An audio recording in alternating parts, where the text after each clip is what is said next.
చతుర్థ స్థానంలో సంచరిస్తున్న చంద్రుని యొక్క ప్రభావం వల్ల మిథున రాశి వారు ఈ రోజు మీ శక్తి, స్వీయ అభివృద్ధి ప్రాజెక్టులకి వినియోగించండి. అవి మిమ్మల్ని మరింత మెరుగ్గా తయారు చేస్తాయి.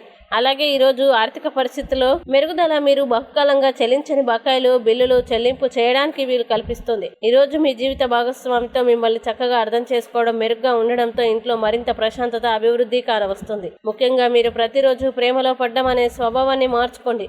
అవసరంలో ఉంటే ఇతరులకి సహాయం చేసే గుణం మీకు గౌరవాన్ని తెస్తుంది. ఇక మిమ్మల్ని కంట్రోల్ చేసేందుకు ఈ రోజు మీ జీవిత భాగస్వామి ప్రయత్నిస్తారు. కావున మీరు ఎక్కువ అవకాశం ఇస్తూ ఉంటే గనక అది మీ తన నుంచి ప్రతికూల ప్రతిస్పందనకు దారి తీయవచ్చు. అలాగే ఈ రోజు సామాజిక మాధ్యమాల మీద ఎక్కువ సమయం గడపడం వల్ల మీ యొక్క విలువైన సమయం వృధా అవ్వడమే కాకుండా మీ యొక్క ఆరోగ్యం కూడా దెబ్బతింటుంది. కావున జాగ్రత్త. ఇక మిథున రాశి వారు ఈ రోజు వచ్చే ఇబ్బందుల్ని అధిగమించడానికి, అనుకూల పరిస్థితులు ఏర్పడడానికి లలిత సహస్రనామ స్తోత్రాన్ని పారాయణం చేయండి. మంచి విశేషమైన శుభ ఫలితాల్ని పొందుతారు.